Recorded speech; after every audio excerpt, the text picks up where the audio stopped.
number 96 of the Solo Gamer Podcast.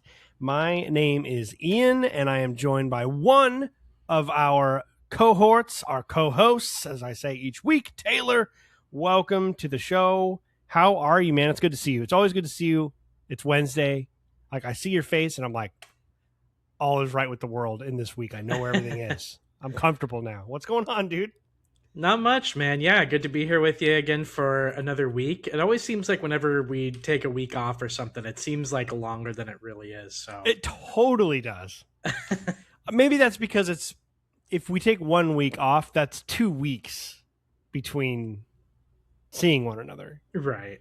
You know, so it is double the amount of time because it's like we're only missing a week from show to show. But if I don't see you last week, now this has been now 2 weeks since we've done something. So yeah, it's kind of weird how that works. But yeah, man, this will be a chill episode. No Kyle today. So this is one of our backlog. What are you playing episodes we're going to do today? Some of my favorite. I feel like they sort of it kind of feels like when you're going to school and it's a half day. Right. You're like, fuck yeah, this is cool. I know I got to get up. I got to go in, but we're going to be done. We're going to have the whole day ahead of us. It just kind of, and usually teachers don't want to do anything on a half day. They're like, we're just going to watch a movie. Yeah, they're wheeling out the TV with Bill Nye on it. Yeah, wheeling out Bill Nye the Science Guy. And it's just like, it just feels like a little bit less. Not that I am comparing doing this podcast to like work or school, but I'm just always excited. I'm like, oh, sweet. Okay, this is like a chill episode where we just get to talk about video games. We don't have to collect all of this stuff for the news. And I like kind of going back and forth between the different kinds. So always look forward to these. So kick back, everyone, relax. Hopefully you've been playing some great games. I know Taylor has, because I can see his list. I've been playing some good stuff too. Actually, in the middle of my intro, I realized I missed a game that I'm playing. So I hurriedly threw that on there as well. Yeah, I was gonna say, I saw you typing away over there. I caught that. I was like, oh shit, we were just saying I haven't played anything else. It's like I literally just played this the other day. Yeah, it's been an interesting. So we took last week off, and then Kyle was just honest, and he's like, he's barely played a whole lot of games. He's pretty much just played Marathon. He's also just been crazy busy. This guy's been all over the place. He was gone last weekend. He was just driving all over. He went to a wedding the weekend before that. So I feel like most of his like down, chill time where he gets his gaming in has just not really been available. And he was just like, I just don't want to just played Marathon. Right. That's it. So like, then he just has to be quiet over there in the corner while we finish our conversation about the rest of the games. So he was just like, I'm sorry, guys.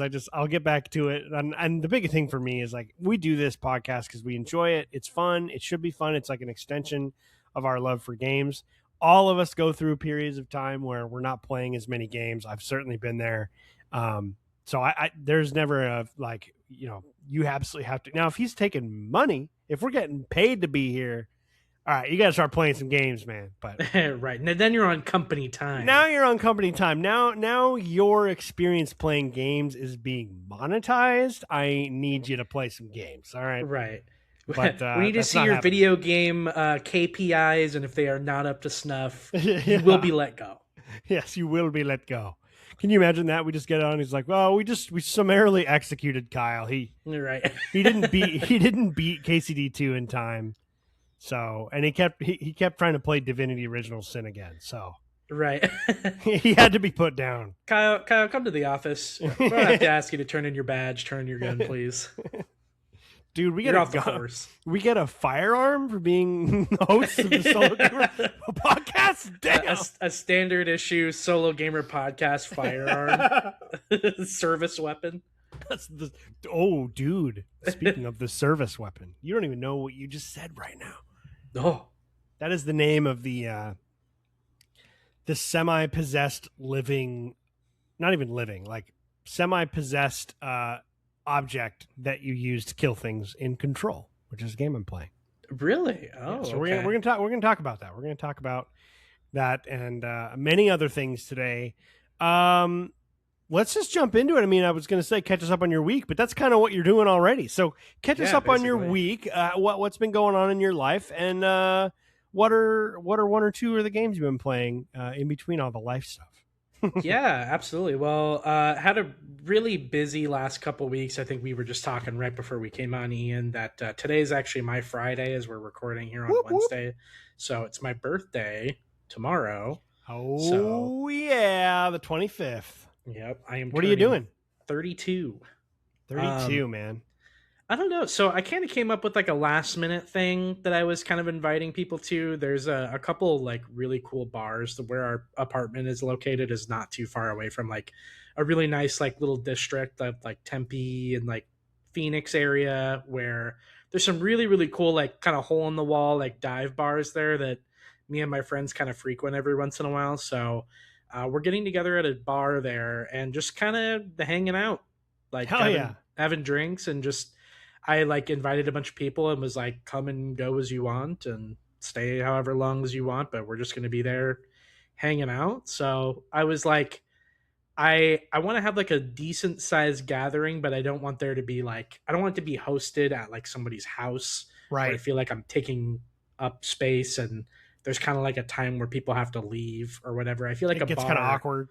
yeah, it's like a bar is the perfect place to like have people filter out. They come and stay for hour or two, have a couple drinks, and then they go home or whatever. So, yeah, we're doing that on Friday, so I'm excited about that. Heck yeah, dude. That's gonna be so cool. That's gonna be so awesome. I miss having friends. Yeah, That's a cool thing. I have you and Kyle and like obviously everyone in Phoenix, and I have friends up here, but they're just not around really. So like yeah, there isn't really I can't like do that. I don't have enough people to come wish me a happy birthday and buy me a drink at a bar. Like I think that's a cool. I would love to do that. I wish I could come. That'd be so sick. I know, dude. Likewise, I feel like I miss hanging out with you guys so much. It's Like, weird. I know. It's cool. I've been seeing you in the group chat with all of our old friends, our friend group in yeah, Phoenix. So hopefully some of them make an appearance.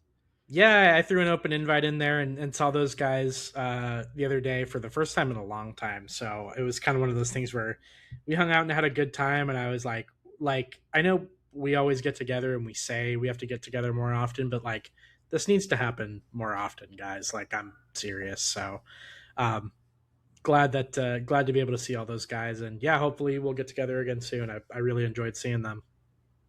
Yeah, that's awesome. I was glad to see you guys all got together. It'll be cool to see a handful of you when you fly up for in October. So far, I think it's you and Tim for sure. Nice. So Tim and Becca and their little one, and then you and Anna. So that'll be really cool. Excited to see you guys. We'll see if more people can come. I know if you couldn't make it, so totally get it. It's a big flight. Shit's expensive. Like never any expectation that everyone shows up, but it'll be good. It'll be good to see everybody. That'll be like the most human beings that I know all at the same place at the same time. Kind of boggles the mind thinking about like my entire The family and logistics. Alicia's entire family and like all of her friends and all of my friends, like everyone we've ever known, basically just Yeah. being here in one spot for like an afternoon, and then everyone says bye. You're like, okay.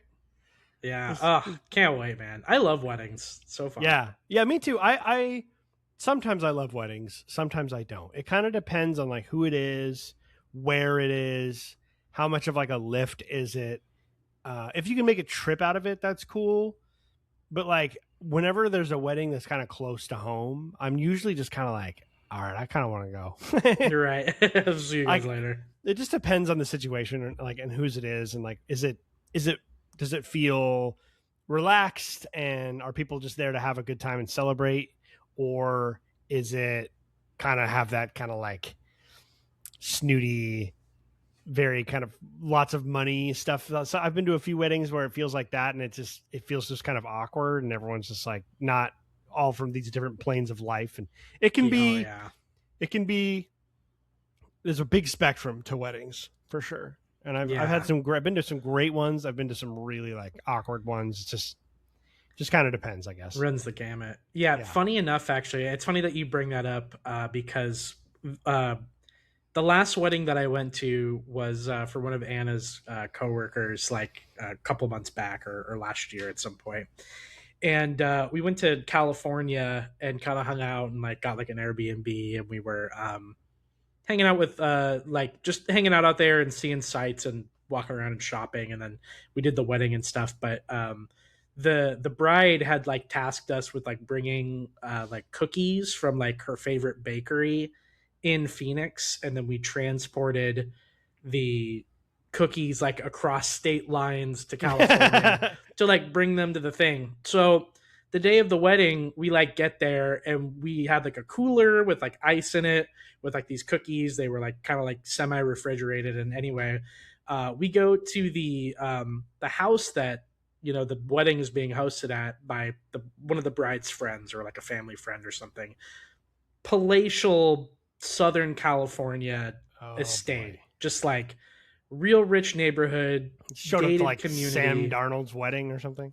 Yeah, basically. And it was a beautiful home, and it like overlooked kind of like this one part of California that it was really, really pretty. But like we just got there, and me and Anna like instantly felt out of place. Like, we had our stuff on, and well, first off, we got to the like get together where they were kind of setting stuff up, and we bring in the cookies or whatever, and the lady that owns the house is like this very rich, like well-to-do California woman, and she like took one look at us with these cookies and like made some offhand comment like, "Oh, are you guys like the help? Like, are you guys like setting things up?" And we were like, "No."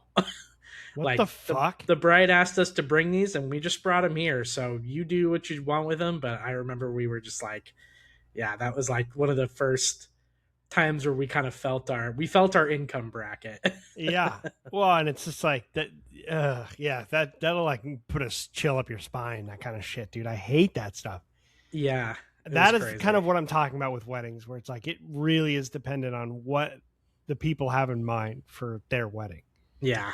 Exactly. Like, we're gonna have a fucking pizza truck, and like there's not really a dress code other than just like, I don't know. I mean, it's gonna be October, so right. like that's pretty much it. It's very chill. It's supposed to be extremely relaxed.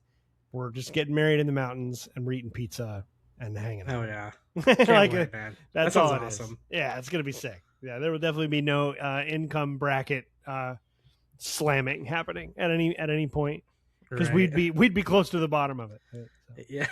Yeah. But yeah, man, weddings are interesting. But okay, so you got your plans for tomorrow. Are you gonna get some gaming time in your early weekend here? Oh yeah, for sure. Like I'm kind of leaving myself open for like some kind of plans, because like, to be honest, I came up with the Friday plan, and then like I was kind of like, I don't really know what else I want to do. Maybe we'll go out to eat and splurge on like a nice dinner. But like, I was like, for the most part, I kind of just want to hang out at home and, do that whole thing. That's where I'm at too. Like, I'm just not a big birthday celebrator. I'm not one of these people who's like, I fucking hate my birthday. Like, I'm not that guy. I don't want to be that guy, but I don't really like making things about me. And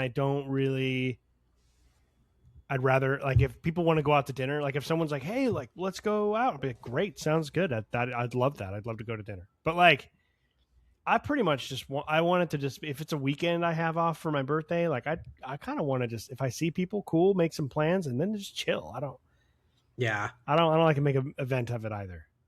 So like, I don't know why, like, it depends on what it is also, but like planning things kind of gives me like a weird anxiety. I like kind of the freedom of like being a little spontaneous and just being like, do you want to do this? Let's just go do this, Yeah. So like, like we're like, we'll probably go get, dinner or something somewhere like this weekend, but I don't really know where, and we don't really know when. And it'll just kind of be on me to be like, I'm feeling like tonight's the night, and then just go do it. Just go do it. Yeah. I like that. I think that's a good way to do it. The only time I like to plan something is if it's something that requires it, like a trip with, whether you're a long road trip or a flight. I mean, in that case, I like to have a plan and itinerary because it helps keep me organized. I don't forget things. Honest. But outside of those, yeah, just like day to day, I've just become a shut in. Yeah. Like I'm not really friends with anyone at work, and not for any particular reason. Just like I just anytime it's gotten worse or better depending on how you want to put it. Like pretty much anytime I have any plans, even ones that I'm looking forward to, if those plans are canceled or delayed, I'm like, oh, like just Relieved. 1,000 pounds off my shoulders. Like all I want to do is just be here with Al and our dogs, and we can sit on our deck if it's nice outside and listen to baseball, and we can play video games or watch shows, or we can take the dogs for a walk. Like that is all I really want out of my entire life, Yeah. to be honest. So like, unless it's like something really big and exciting, like the wedding, I'm excited for that. But just like day to day, if someone at work is like, yeah, we're going to go hang out here on Friday. You want to come? And maybe on Thursday, I'm like, yeah, sure. It sounds pretty good. And then Friday gets there and I'm like, yeah, nah, Yeah. I'm good. I want to go home really bad, actually. Dude, I totally get that. Well, it's like those little moments though too, like when you're just at home with like all of the people that are like important to you right there. It's like that's the happy place, you know? So it's Mm-hmm. like any like obtrusion for that, things can go wrong, XYZ can go wrong, but like at least if you're hanging out like in a comfortable space and enjoying your time there, then that's really all that matters, right? Yeah. I mean, I this is like one of my sort of things that I like to do that keeps me going on. Like, okay, this is Wednesday. I do something kind of productive. We have this conversation. We talk for a while. We catch up. Talk about video games. It makes me want to play games more in like a different way. I play games differently because of this show. I feel like Yeah, when I'm me too. playing games, I'm thinking about how I'm going to talk about this, or like, I wonder what Taylor is thinking about this, or like when I'm playing a game you haven't played yet, and I was like, oh man, when Taylor starts to play this, I'm going to make sure I tell him X, Y, and Z, or whatever it is. Like I'm always sort of contextualizing games now with this show, which is kind of cool. Kind of changes the Yeah. way I think about stuff. Yeah, But same. you got catch us up, man. So, okay, so we got your week laid out. What Yeah. you got some time to play some games? What have you been playing? What are a couple games you've been playing, and what's on the docket for your birthday weekend? Yeah, sure. So I guess I'll start off first with the newest thing I've been playing semi recently. I just got this in the mail like a couple days ago, so I'm still pretty fresh on it. But I've actually been playing The Adventures of Elliot: The Millennium Tales. Mm. Um, so very very cool game. So this is a game just to catch people up to speed. It's by the same Square Enix owned studio that did a couple different games in the last couple of years. So they did Octopath Traveler and they did Triangle Strategy, which if you haven't seen a lot of those games, they're these beautiful kind of retro style 2.5D kind of like pixel art games. And Octopath Traveler was kind of like a JRPG, like similar to like old Final Fantasy, like Super Nintendo Final Fantasy games, but kind of in this like really cool 2.5D style, a lot of pixelized sprites and stuff like that. So they've kind of had their hands in a lot of proverbial cookie jars here with video game genres. So Octopath was kind of more their turn-based JRPG series they did. Triangle Strategy was almost like a Final Fantasy Tactics style, also kind of turn-based role-playing game, but definitely with some different mechanics thrown in there. And The Adventures of Elliot is kind of their take on the Zelda formula. So it kind of blends this Okay. really interesting style of like action RPG, but I wouldn't even really say it's like that much of an RPG necessarily. It's just like a really fun action adventure game. So it's got the same 2.5D art style, pixelized sprites, so on and so forth. Um, Really beautifully animated. The cutscenes are really interesting and decently voice acted outside of a couple different, weird sections here and there. So, um, Yeah, and so it's basically just about a adventurer in this world. One of the occupations you can be is an adventurer, of which Elliot is, and he basically goes out and does adventures and quests for people across this world called Philadelphia, which I think is pretty interesting.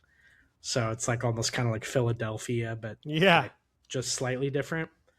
Um, so he goes around the land, does quests, and collects money to bring back to this orphanage that's like in this one city. And it's kind of like one of those things where like the kids that grew up at this orphanage will usually go on to do other things, and then they'll pay back kind of like money towards this orphanage to kind of like help keep it going. So he kind of gets embroiled in a scheme with kind of like the royal family of this like Philadelphia kingdom.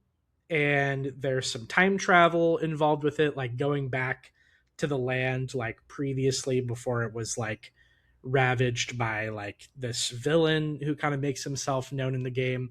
So there's kind of like this really cool link to the past style element where like you're kind of constantly going back between timelines, like Philadelphia as it was, and then like sort of back to the current day, and so on and so forth. Okay. So you get a lot of really cool items and things of that nature. That's actually one thing that I think it actually does better than Zelda, or at least like some of those older Zelda games, is like some of the weapons you get in this game are so fun to use. Like they have some similar ones that have some overlap with some of those older Zelda games. Like you've got your bow and arrow that fires in one of different couple different directions.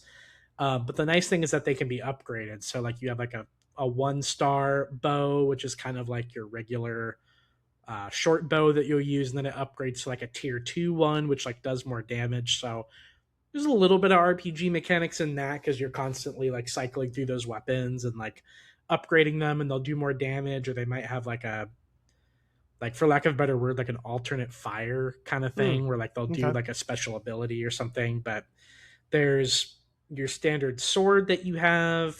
There's a bow and arrow you can use. There's like a chain scythe whip thing that's like super fun to use. So like it has this cool mode where like if you get surrounded by like a bunch of enemies, you like he like kind of holds it over his head and he like swings it around, and it does damage to like all of the enemies around him. Love that kind of stuff.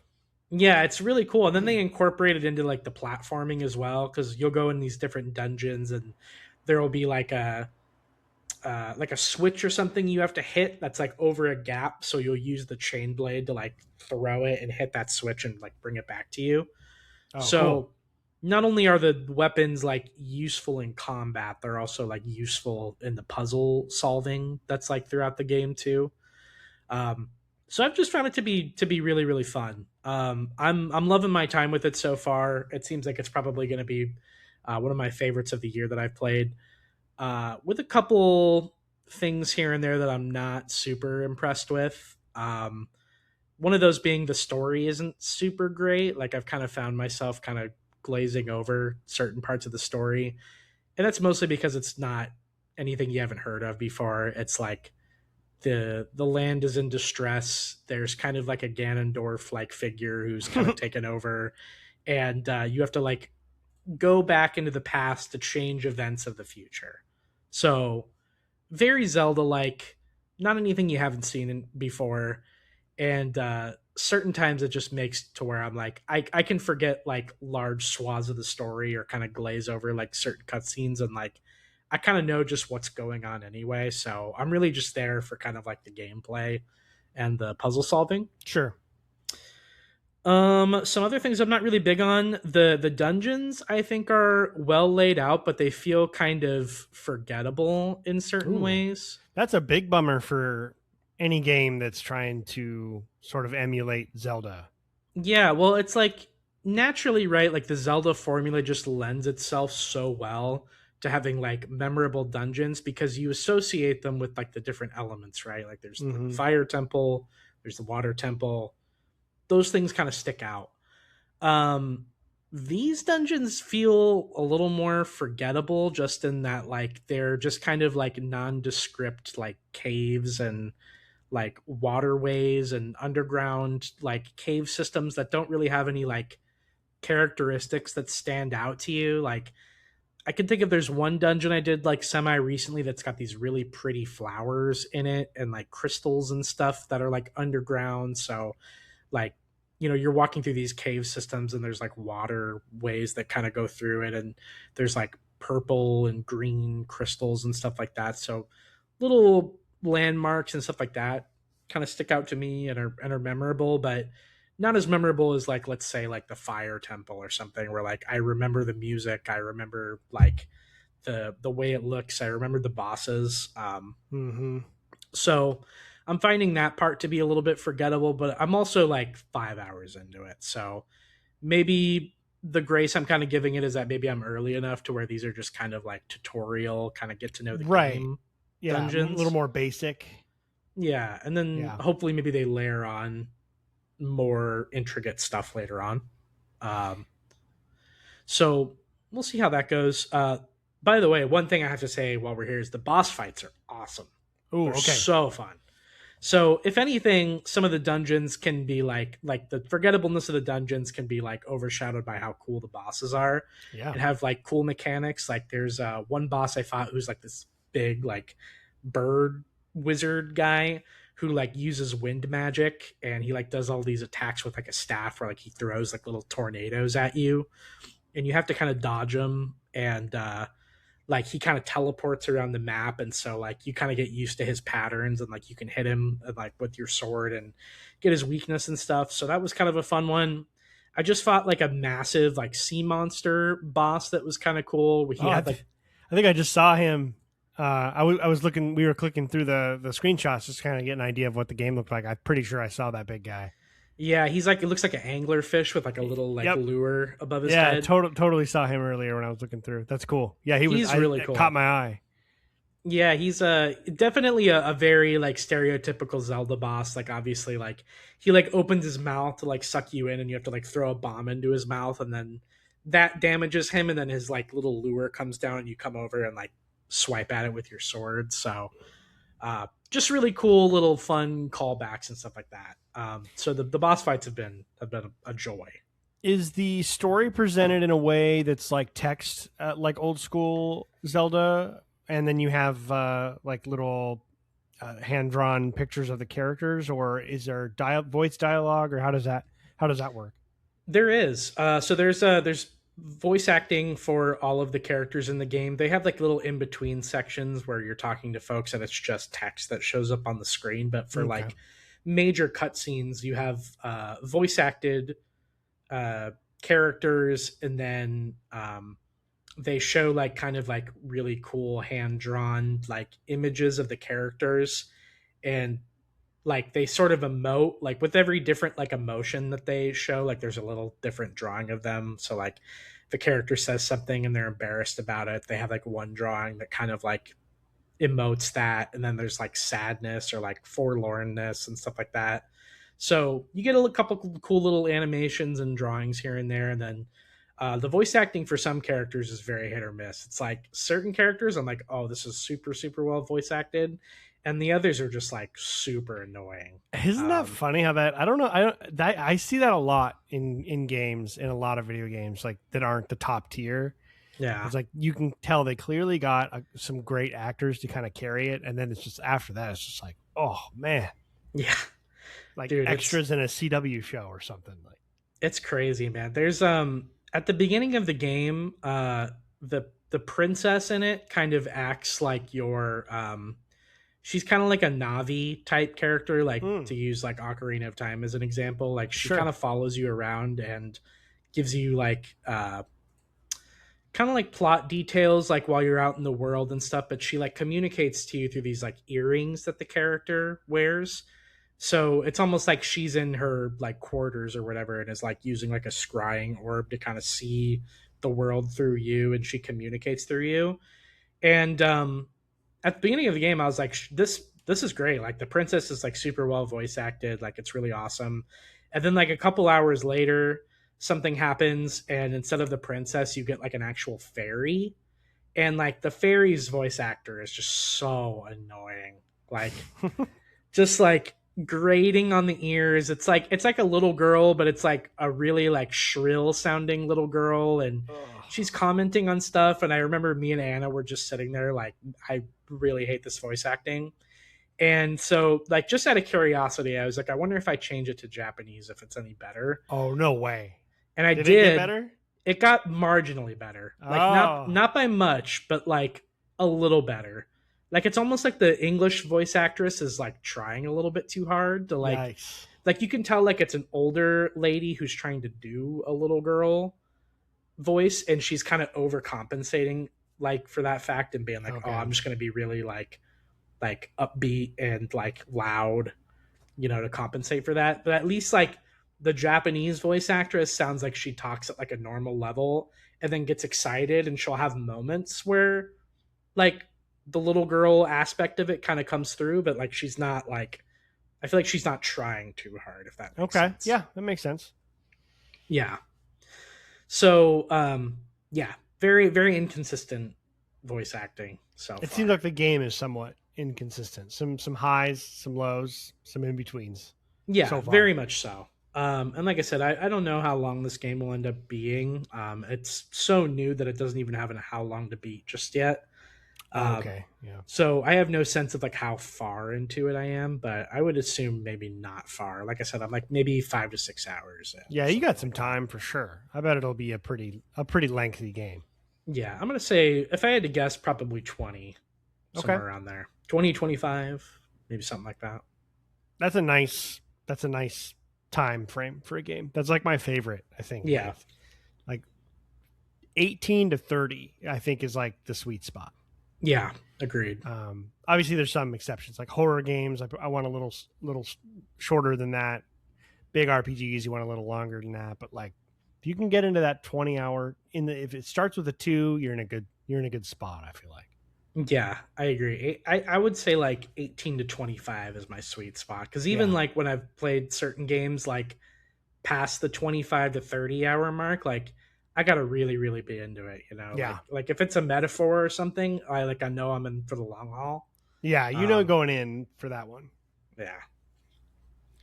No, that makes sense. Well, cool, man. I remember you talking about trying to get weren't you discussing trying to get the physical copy for this game?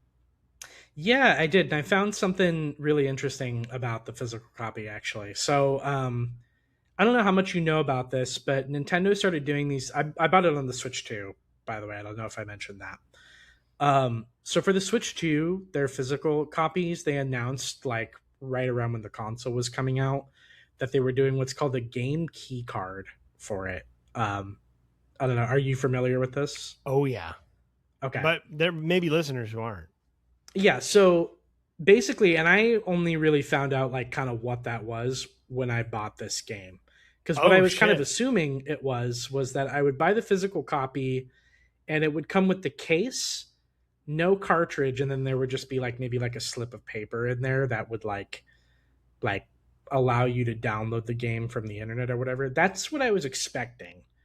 Not what I actually was kind of more surprised about what I got. I did get a full physical copy of it with a cartridge on the inside, but I basically just had to pop it into my Switch and it downloaded something from the internet, and then it was good to go.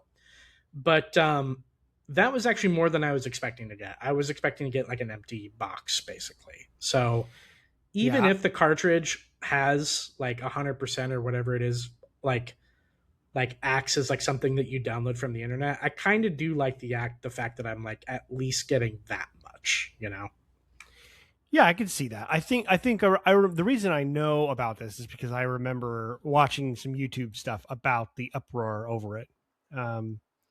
That on the back of the case, it basically tells you if it's a key card or not. And I think what people just have the issue of the fact that if I have this somewhere and I don't have internet, I can't, and I don't have it installed, I can't play the game. Like I think some people complained about that with Switch just because maybe the hard drive space wasn't very ample. So like, what if you want to play a game off the? I don't know if that's why people were complaining. I mean, I think it's just a lot of people with the principle of the matter, right? It's like the game Yeah. should be on the cartridge. Like that's just sort Yeah. of the way people feel about it, which Well, I yeah, understand. and don't get me wrong. Like in my ideal world, I would want like all of the information on the disc, on the cartridge. Like that's the way it should be. We do not live in Um, that world. no, we do not. But I'm at least happy with the fact that like you do get a cartridge. It might just be like a facade of a cartridge with not a Right. whole lot on it, but I do like that aspect of it. Yeah, And unlike oh, go ahead. Sorry. I was gonna say, and you pop it in once, and you can theoretically never put the cartridge in it again, and you still have a digital copy that you can access whenever. So, Yeah, that is cool. I like that. like I said, in the ideal world, I'd love a cartridge that has all the information on it. I think I would value that more than what I'm getting here, but I'm not like totally incensed by the game key card. I'll be honest. Yeah, I wouldn't be either. I mean, I feel like that's sort of the evolution for how these companies are going to try and quell the small but mighty group of people that really want the physical stuff. Yeah. Because it's like, it's just, I think for a lot of us, it's about the experience. We talked about this a couple weeks ago, the experience of going to get a game and picking it up and the ritual of it and putting it on your shelf and having the case and be like, this is part of my collection. Like all of that, I can just completely understand. So that kind of fills most of those needs, really. Yeah. Or desires, I should say. Yeah, and especially as it relates to the Switch too. I mean, it's got like the nice spine and stuff like that. Like instead of just the red line, like we actually get like color on the spine now, which is cool. Yeah, I know. All the Switch stuff just having a red side with the like their font written for all of it. Yeah, it is funny how they did that. Well, cool, man. I'm excited to hear more about that. It sounds really fun. I like those types of games in a similar way that I like side scrollers and roguelikes and things like that. These types of games that I have a hard time kind of getting into when the rubber hits the road, but I'm just like totally, anytime I see one come up and if it kind of looks or is looks a certain way, plays a certain way, or is from a franchise that I like, I'm always like, oh man, I really want to play that, even though it might not stick with me. I love that era, the look and the feel and the music and just like kind of what those games bring back. So that sounds cool. I hope it gets better as you play it. Yeah, me too. I also think that it's funny that like with this game in particular too, I actually didn't even really know it existed until about like 2 weeks ago too. So like I got my pre-order in like for the physical copy like just in time because I found it to be a little weird that like Square Enix doesn't seem to be pushing it that hard either. Yeah. So one thing I'm hoping that happens is that people know about it and they support it enough so that way we can get more games that look like that. I don't know if you got a chance to watch me and Craig's bonus episode on the Nintendo Direct, but they showed a Final Fantasy game there that is in that same art style. I think it's so cool.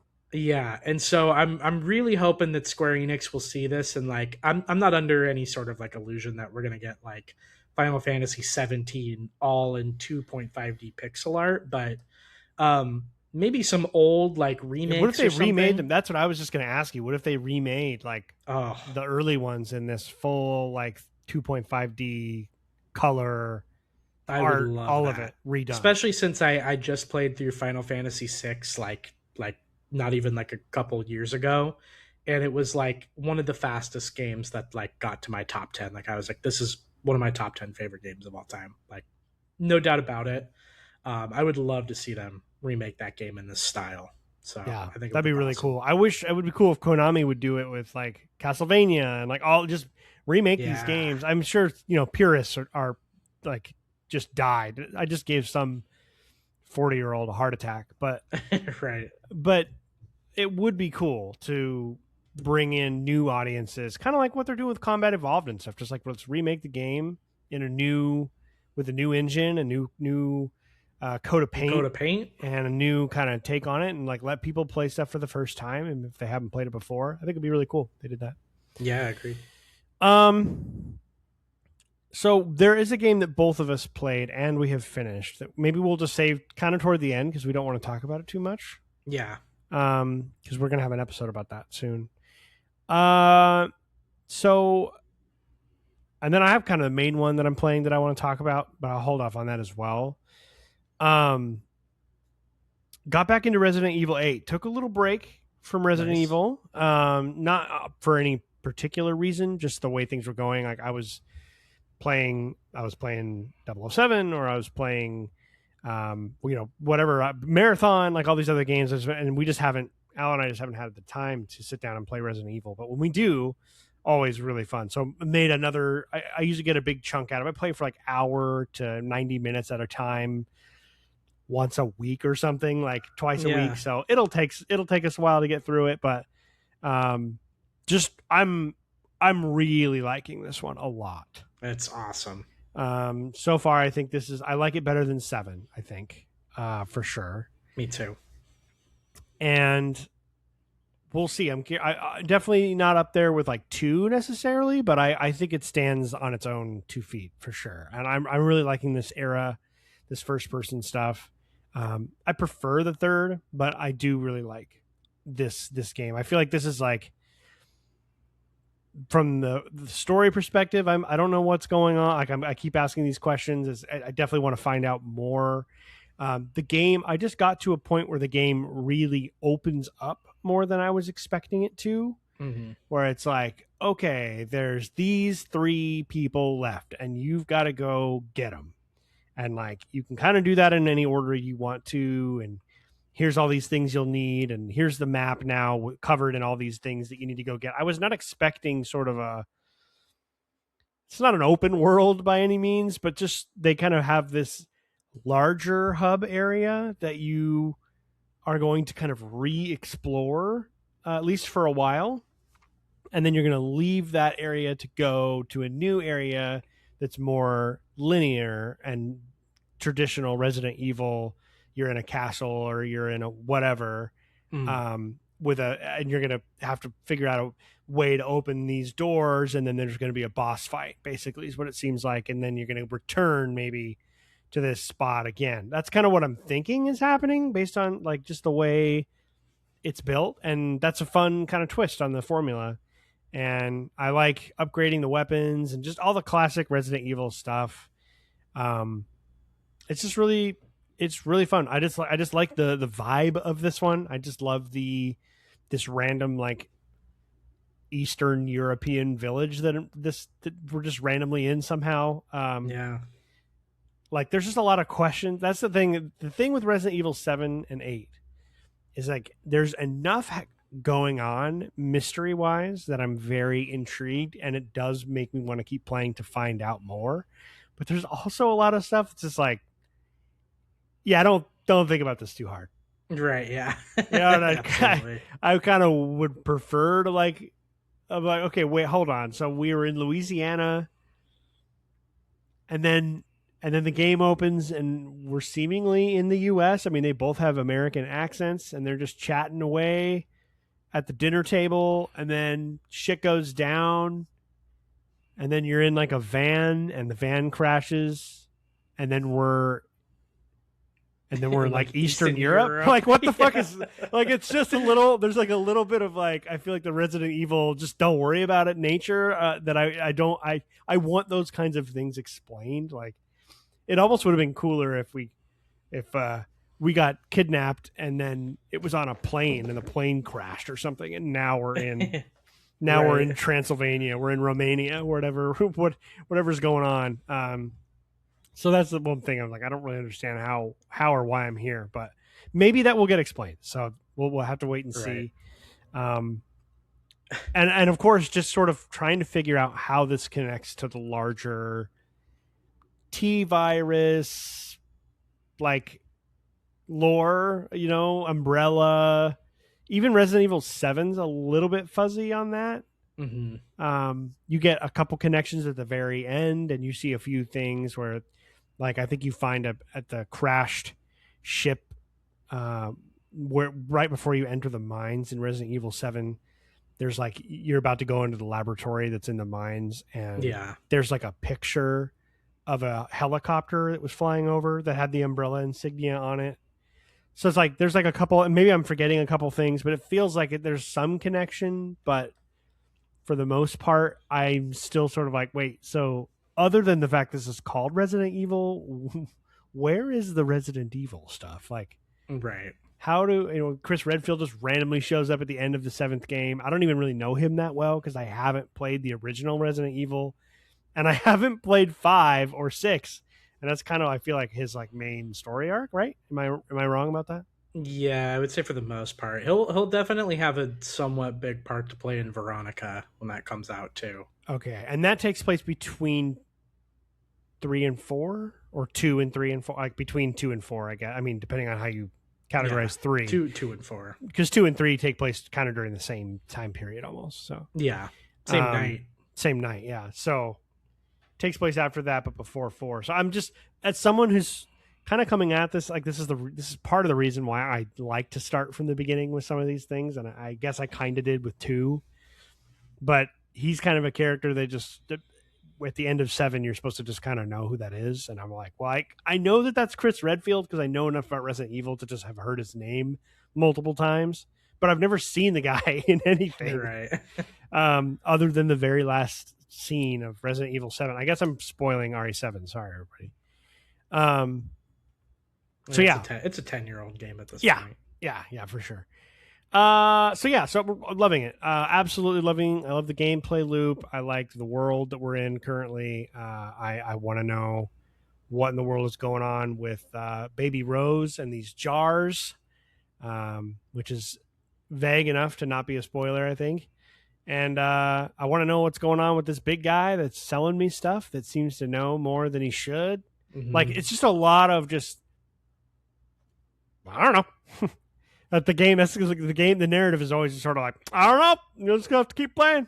Yeah, well, it's very video gamey. One thing I was gonna say earlier too is that, like, I feel like when you get into a series or like a franchise like this that's gone through so many iterations, like reboots and stuff like that too, they throw in little Easter eggs here and there too. But like generally, I think when you get to a like this kind of size, like where you have like a Star Wars or like a, something that's got multiple entries like this, the lore keeping is not very fastidious. So Yeah. like they'll have like 2 or 3 little callbacks, and like maybe they might explain some things. There definitely will be a couple of things explained at the end of Resident Evil 8, but like I wouldn't expect you to go into the Resident Evil cork board and be like, oh, okay, here's how it's all explained now. Like that doesn't happen. Yeah. It's funny because I believe that a good story, like the good storytelling, in fact, speaking of Control, which I'm playing, and Alan Wake, in Alan Wake, the main character kind of narrates. He's an author. Alan Wake is an author. He's like a Stephen King. Stephen King style, kind of like thriller writer. And he's talking about Stephen King during the narration, talking about how like the best stories don't usually explain. It's not that I want everything explained, right? I'm not expecting, I want a blueprint where every single connection, but I do like it when like at what point does this story of Ethan Winters become about Resident Evil? Is all I want.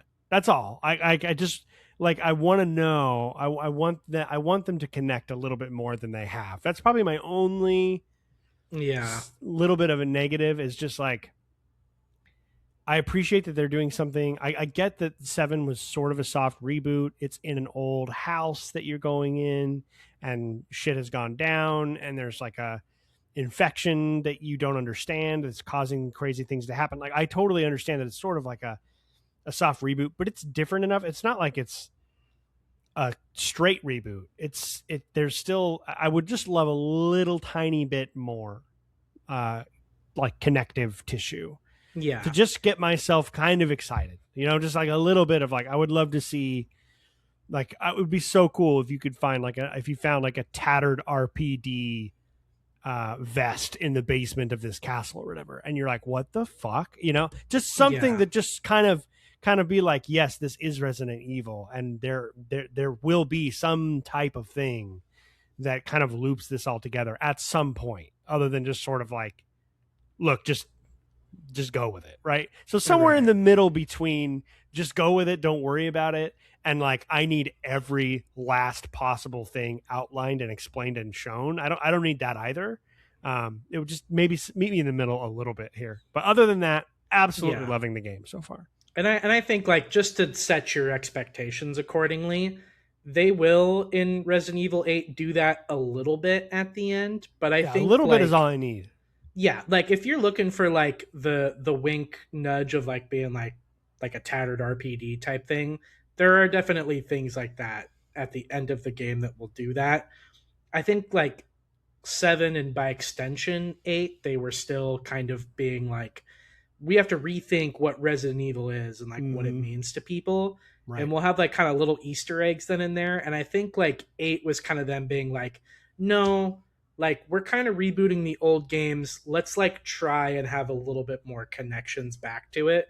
But like you're not going to get like any crazy revelations about like 2 or something, right? That like weren't explained from now until then, because they're sort of like retroactively going back and making some of those connections, and some of them make sense, some of them don't. It's very video gamey. So, and that's fine. That's okay. I will say by the time you get to 9, definitely some major things happen. I mean, I know you can't tell me because I don't even know what happens at the end of 8, let alone 9. But like, if Ethan Winters does not die in 8, which maybe he does, he very well could die in 8.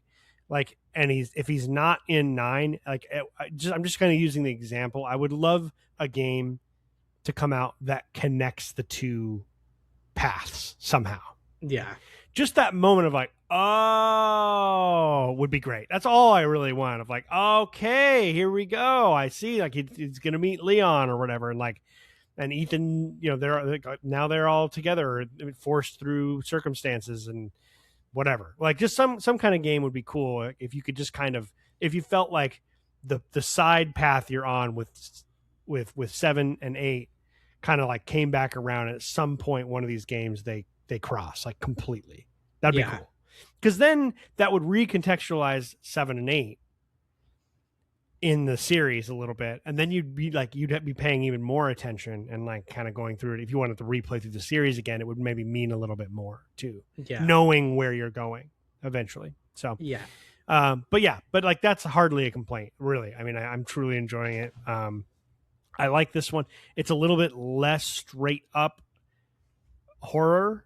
There are the moments where it's very scary, but it's like a little bit of action, a little bit of horror. I love those combos. I feel like it's paced really well. I think it's really pretty.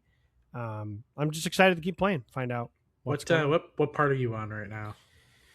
So I just got to the part basically where you find out about the other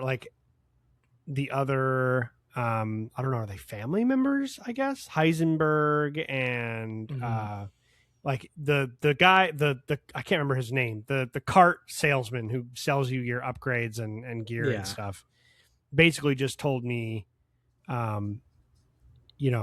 this, I don't want to spoil the game, so I'm kind of skipping things, but like you find a jar that it becomes extremely relevant to Ethan, and you're told that you can still figure out the big mystery of the game if you go and you hunt down these 3 other people.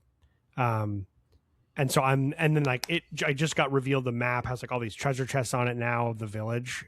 Yeah. So I'm done with the castle. I'm done with Lady Dimitrescu. I did that big boss fight. All that's done. So now I'm heading to go see the tiny little doll girl or whatever. Best part of the game. Can't wait to hear that. Pretty sure that's the next one. So that's where I'm going. Yep. So maybe by the next time we do one of these episodes, I'll have either beaten the game or I'll be a lot further, hopefully. Nice. Yeah, I can't wait to hear you talk about that part. So yeah, man, that's RE8. Really enjoying it. I can't wait to play it and beat it and get to 9 at some point too. I'm excited for that. Oh yeah, that's awesome. I just got a text from Alicia. She must be in the kitchen or something. So, can we play tonight? Hell yeah. She can probably hear me. Anyway, please go ahead. That's awesome. Yeah, so kind of an interesting one that I've been playing lately that I sort of played and finished up was Forza Horizon 6. Oh, fuck yeah, dude. Yeah. So I know this was one that a couple episodes ago that we had kind of talked about that I was sort of hotly anticipating. So, dude, I played this game and then I got really into it and like addicted.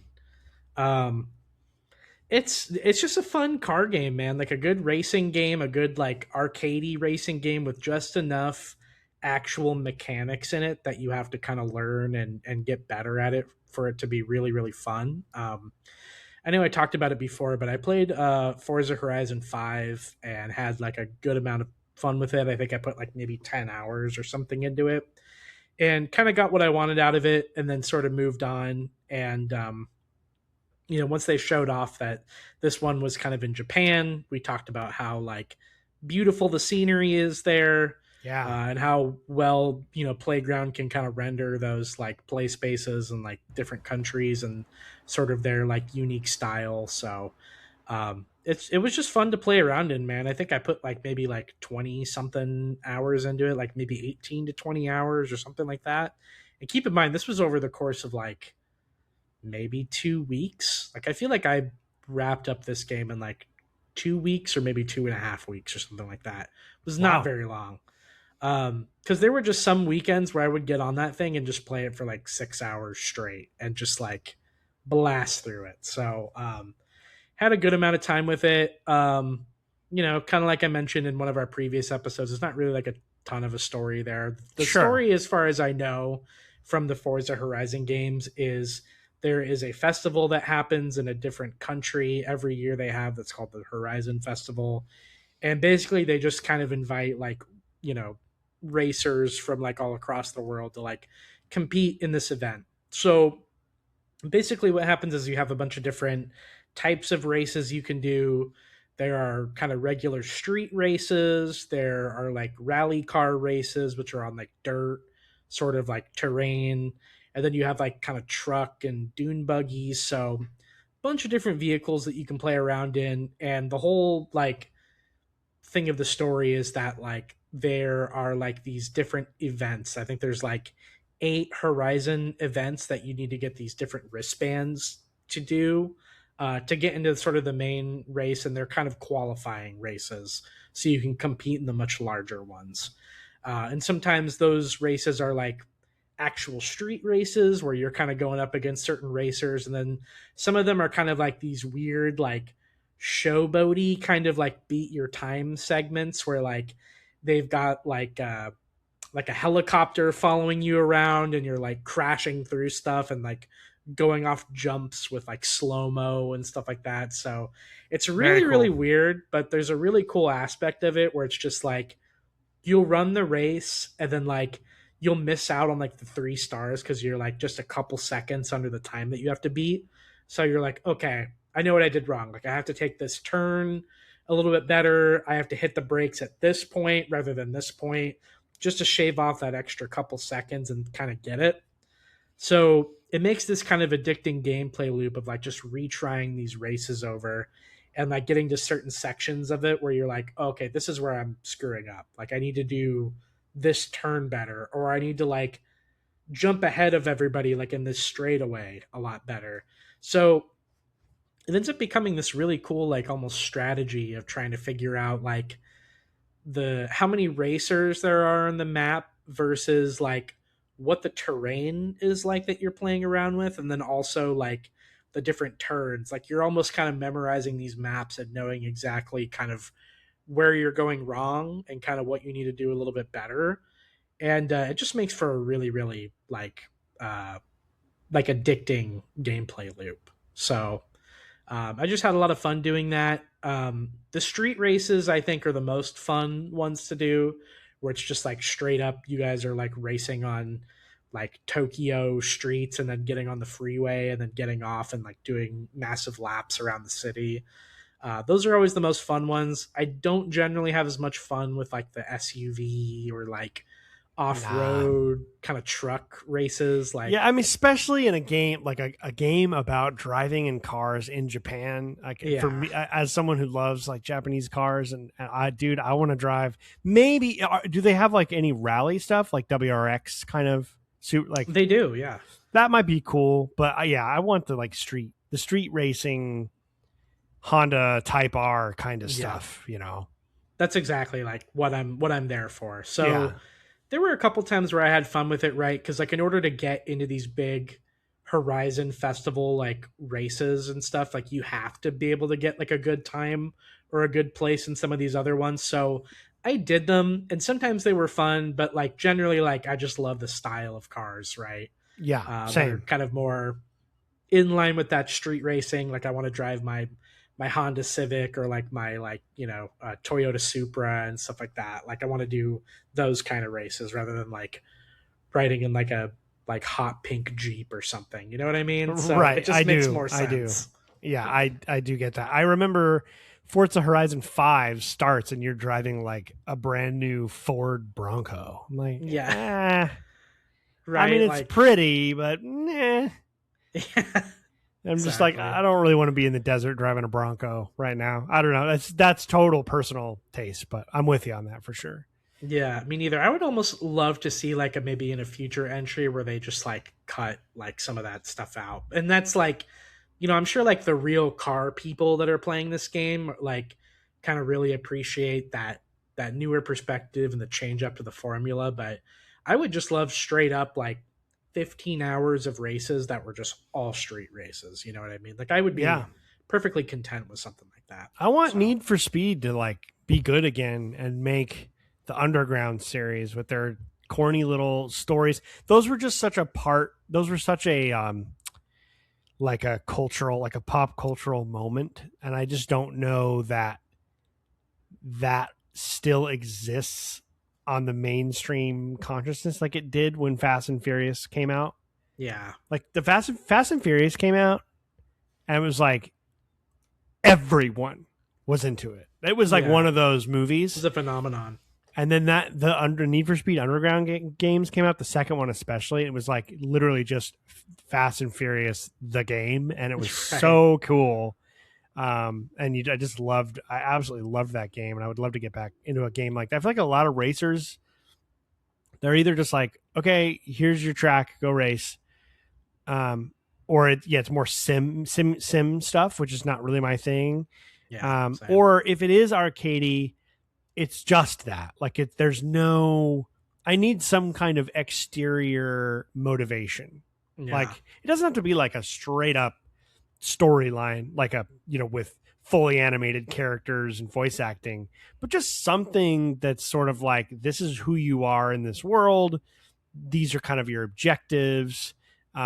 This is like maybe like I remember Need for Speed Underground 2 did this thing where when you started winning a bunch of races early on, you would start to get noticed, and you could get you'd get paid to have your car photographed on the cover of these street racing lifestyle magazines. And you could Yeah. like line up your car however you wanted and like pull the wheels and stuff, and like and then take a picture, and then it would show your car, and it would be like the newest vehicle on the streets, and it would Yeah. just sort of like give you this sort of meta narrative that I really thought was cool. Um, so I don't know if I mean, I guess the Horizon is like the festival, right? That's sort of the way they justify the fact that you're just ripping around Japan. Yeah. But Basically. it But I looks would beautiful, man. I'm trying to decide if I want to like, should I upgrade my Game Pass to give it a shot?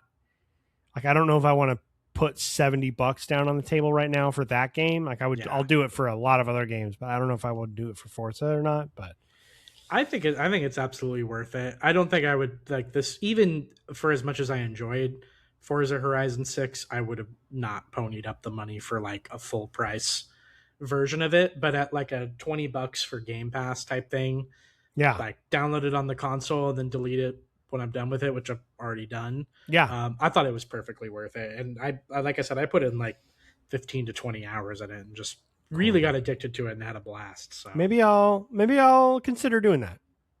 yeah, I might consider it's doing that. fun. I would love to see, kind of like you said too, for future entries, like put a little bit more of like a story in some of this stuff too. Like the gameplay is fun, it's there, and it's a blast to play. But Mhm. I would love to if there was like maybe like a rival or something like that you could kind of like compete in. Like he's in some of the races too or whatever, Right. and they like Hmm. pit you up against a guy who's kind of a snooty asshole that you have to beat in these races, and that would be kind of cool. Or maybe even just like, I don't know, just inject a little bit more of a like a story into it. I think would be pretty fun for some later entries, because the way it kind of feels now with the Horizon Festival is it's very like teddy bear, bunch of friends have fun and buy Hmm. cars and race together.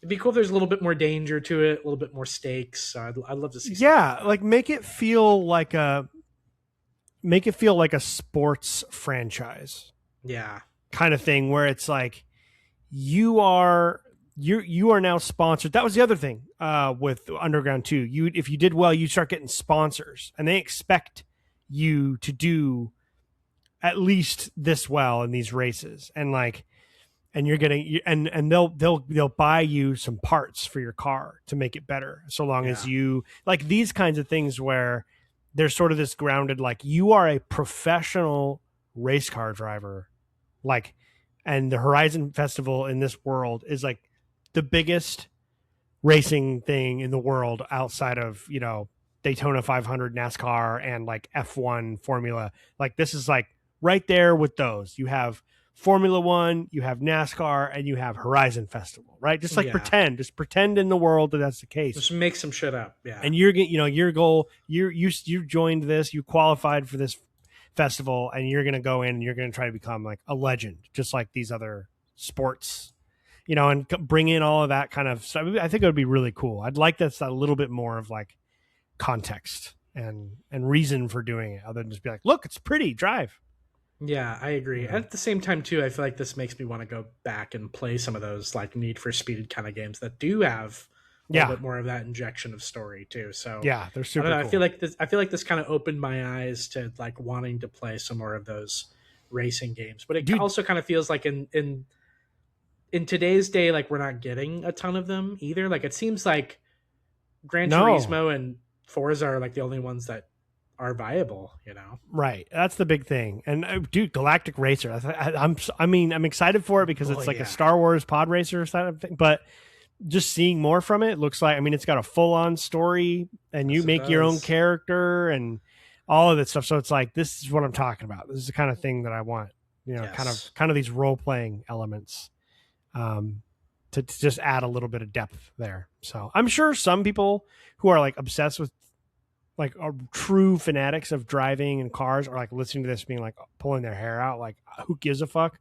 Right. And I totally would understand that, because I'm the interloper, I'm the outsider, and Yeah. I'm saying Same. I want you to change these things about your game. But like that's what Forza Motorsport and Gran Turismo for. Those are the sim games for the, like, you know, the Yeah, those are the gearheads. ultra sweaty. Yeah, Yeah, like which is great. Those should exist. Those are awesome. I mean, like those, that's a community that deserves to be served. But I just would like to be able to have a little more just chill fun. So yeah, and I feel like they've served that community with those kind of games. yeah, So I feel like you and me are the Horizon yeah, target audience, I right? think we are. Yeah, I think Like it's a good just point. passively enough into cars and really Yes. into video games that it's like you could really make this something like ultra special. And you know, this game sells really, really well. Like I think it's Mm-hmm. already doing numbers on PlayStation and everywhere else. So I don't know. I think that you could really push this over the top even more than it is Yeah, with I something think so like that. too, for sure. Um, I'm gonna. Oh, you know what? Let's talk about this real quick. Okay, so it's been. I know you said it's been a tough work week for you. Yeah, Uh, Marathon can be stressful. Is yeah, is that kind of the combination that's kind of been keeping you from jumping in as much lately? I hate making you feel like you're expected to jump on when we're all playing. Like, that's never the intention. Like we give you a little shit, but it's all total like lightheart. Like yeah, you're never expected to jump in. But we did play yesterday, and man, I'm just, the game is just designed to be played with three. It's just yeah. the duo thing, like I love the fact that they're allowing it, but they restrict it in Marathon. They restrict it a lot. Yeah. You can't play on certain maps, and it just really changes the dynamic in a lot of ways. But we did play last night, and I'm still playing it. Did you hear they're going to add a PVE mode, like completely PVE mode? I did hear about that. Yes. It's going to turn into like a roguelike kind of a situation. Like I feel like they're really That'd be cool. trying to make this game stick. Yeah. But we had a blast last night. It was awesome, man. I was like, despite the fact that we kind of got like forced to play one map. Well, we had to play Outpost pretty much, but like exclusively. Yeah, because like the duos, you can't do right now. There's a sponsored, so for the non-marathon players, a map will sometimes have a mode that's called sponsored, where everyone gets the same gear and goes in, so it's all even. There's no gear disparity, and there's a sponsored mode right now in Perimeter, but it's trios only. And there's and then there's Night Marsh. There's no Dire Marsh right now. It's like they switch it every 90 minutes, I guess, because the player base is not big enough to support all the maps, which, ouch. Not loving that. Right.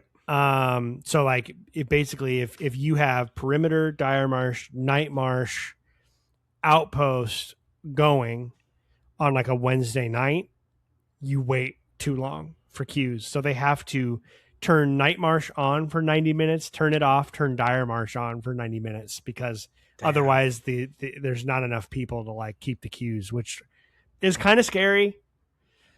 That was going to be my follow-up question too, is like, what is going on with that? So there's my answer. Yeah, I don't think it's going great. And like, it makes me kind of want to play it all the more, because it's like, I don't know how long this game is going to be around. I really hope there's enough people playing it to where they're going to be able to limp through and maybe find like a real larger audience at some point. Larger is relative, but large enough for them to keep it going, basically, is all I would hope for. So yeah, PvE mode, they're basically opening up Cryo, which is like the kind of current end game map. It's a map that I've never played on because I feel like I just don't have enough progress or decent enough gear to survive in there. It's like the single most cutthroat tactical player versus player sweat fest in the game. Which I mean, I'll be honest, I've never considered myself a sweaty and multiplayer player. You know that, like, ever. Yeah.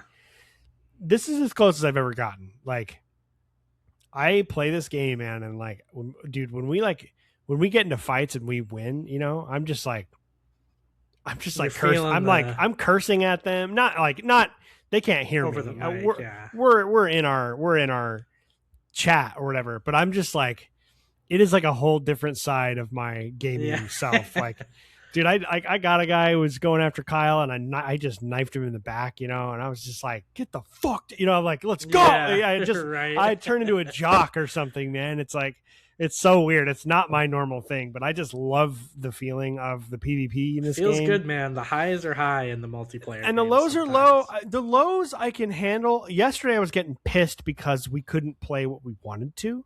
Yeah. That was really pissing me off. Like, I was like, I want to play daytime Dire Marsh to run my contracts. I don't want to run my contracts at nighttime in Dire Marsh with all the additional threats, and it's super dark. It's harder to see, like, know where you're going and finding the objectives. I love Night Marsh. I think it's a really cool idea. The story stuff is really interesting. I'm all about the lore and the world building of this game. But sometimes it's like, please just let us play the whole game. Like, so that's a little disappointing, definitely. Like, I was getting frustrated, and then it didn't start well last night either. So I was like pissed about not being able to kind of do what I was hoping I was going to be able to do, and then wasn't playing well, and we weren't communicating well, and we were dying, and I was losing shit, and I was getting kind of frustrated. And then we kind of figured it out, and we became very effective at the end. And Kyle and I like figured out exactly how to work Pinwheel in Outpost, where like we figured out how to get in there and how to get up and loot it and all that stuff. Like, we didn't quite get to the point where we could take loot from there, but we did a couple sec gen contracts and just got some more progress. It felt good. I hadn't played it in like a week, so it was nice to play. It felt really good, and now I like want to keep playing. I only have 2 achievements left to get for the game. Oh damn, that's sick. So that's kind of fun. I'm guessing you need like some from Cryo Archive or what? No, one of them is reach level 100 in any season, which I'm like, fuck. That is brutal, man. Dude. Yeah, I mean, because I got to level 40 something when the first season, and I'm definitely played more this season. I'm at like level 30 something already, and there's like another 2.5 months to go, I think, in this, or like almost 3 months. Yeah, it's like two months and 3 weeks or something like that left. So lots of time left. I'm well ahead of where I was last time. Yeah, I love the additions of season 2, but I love the PvE thing is really interesting. I'm excited. They're dropping it in July, so it'll be cool if I can't get the gear that I need to go jump into Cryo Archive proper. It'll be cool to see it. I want to see the marathon. Like I want to see the ship and pick up the new codex entries and kind of figure out how to work the map potentially for when it is time to get in there. Yeah. So yeah, just kind of a marathon update. Love the game still. I haven't gotten to play as much lately, but it's really, really good. Like, it's definitely my game of the year so far. For sure. It's so good. Yeah, I'd love to play it more. There's really 2 reasons why. I felt bad last night. I feel like we were giving you a hard. We were just having fun and like not mad or frustrated at all. We were just giving you a hard time. Totally. No, you guys are good. I was like kind of like I'm kind of a maybe, and then I kind of got to the point where I was kind of done for the night, and I was like I can't at this point. But 2 reasons why Marathon has taken a back seat lately. Okay. One we've talked about before. Tuesday nights are a little bit difficult for me because one of my best friends, like 2 years ago or like a year and a half ago, moved to Michigan. And one of the only days that he can kind of play at night is Tuesday nights. So I feel like I have kind of split custody kind of thing. Where it's like, spoken for. Yeah. So I'll hang out with him and like get some time with him because that's the only like quality time I get with him throughout the week. So for sure. Like I'm kind of at like a point where like I'll like one Tuesday I'll like hang out with you guys and run some games. The other time I'll hang out with him and that group and do some stuff. So I have to kind of split time. But there is one game lately that's my live service game that's taken up a bunch of my time, and I'm like fully into World of Warcraft. There it is. And though I joined a new guild, okay, which is partly why my time has been taken up even more by it lately. I actually joined Jibs and Cash's World of Warcraft guild that they started. Oh, how funny. Oh my gosh. That's where they are now? Yeah, so they have a guild called Azeroth Morning Radio. That's a podcast that they do where they just talk all about World of Warcraft and stuff like that. Oh my goodness. And they run a guild called Azeroth Morning Radio that's like their guild that goes along with it. So I was like looking for like a really Traitors! I know, right? But it was really, really cool. So I applied for it last week and got in, and like I'm in the Discord server. Wonderful community of people. As me and Ian know, we played Elder Scrolls Online with them as well, and just great group of folks. So great. I ended up leaving that guild, but such a good group of people. That was such a fun moment. Like that was like one of the first podcasts that was big enough to have like some serious reach. Like they were like the developers were taking notice of them and they were getting invited to events and stuff like that. But small enough to where I would call them and leave their little voicemails and get on the show pretty routinely. And that was really cool. Yeah. I love those guys. Was a fun time. They kind of fucked up because they left for a game that didn't even really like ever come out. I know. Yeah, I remember they hopped around to several. I think they did like a Star Wars one at some point. They did Ashes of Creation, which was kind of the big one that kind of sucked for them. But they're doing World of Warcraft now. Wow. So like, now they know that one's sticking. Yeah, well, and now there's so many different new changes to the game too, where like there's cross faction guilds, so like you can have horde players and alliance players both on the same guild, sharing the same channels and stuff like that. So this was kind of like just the group I was looking for when it comes to like playing World of Warcraft. Like every expansion, I kind of go through like a phase where like I really want to do some like hardcore raiding. Um, but I want to play with a group of people that aren't going to be super toxic or like Of really course. be assholes about it. You mean like Kyle and I sending you memes? No, I don't mind that. I think it's I know. funny, I'm but making fun of us than I am it's making fun of more you. fun to get ribbed by people you know Yeah. or razzed by people you know than those you don't, right? Because now I'm like, are we about to get into it here? Like, what's going Right. on? Yeah, You know, that's like, I hate that. I like when it's people you don't know, it's like, what, you don't fucking know me. Like, yeah, and all the people in Azeroth Morning Radio, they're of all like course. 30 plus. They're Oh all like yeah. dads and moms, and For they've sure. got lives and stuff. So like they do all the rating and like content that I want to do, but in like a very lax and chill environment. Like people are popping in and out on there all the time. So it's just been a really fun group to play with. And if you're a World of Warcraft player, I recommend you check them out because Azeroth Morning Radio is a blast.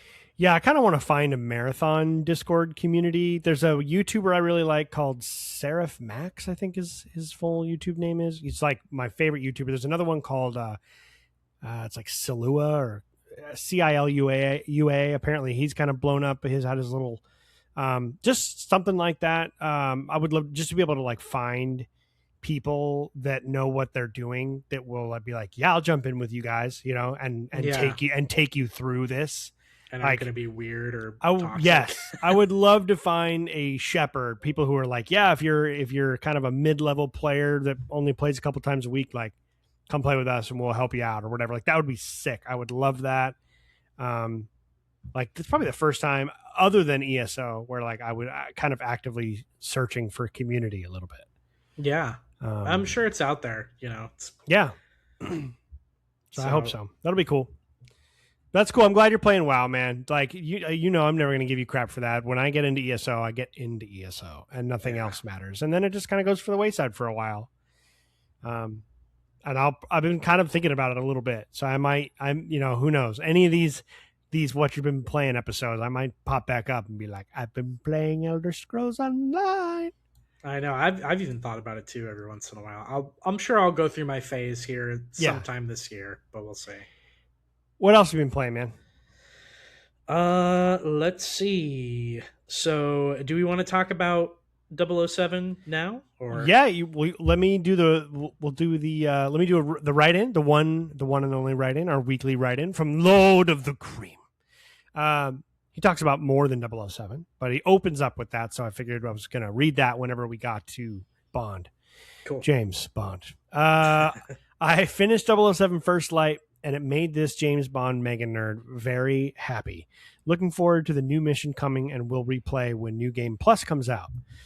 Also, about finished with Resident Evil 5, and it has been a much more enjoyable experience than I thought it was going to be. I know playing co-op is probably the ideal way to play, but I do like the added aspect of managing two characters, inventories, and upgrades. I think it's a cool gameplay idea for them to implement again in a new game. It's a great contender for a remake with some tweaks, maybe add some more puzzles, a little more exploration with combat that feels closer to 4 remake. We could have another banger on our hands. So, yeah. Very cool. I'm glad you're playing through those games, dude. So has he not played through 7 or 8 yet?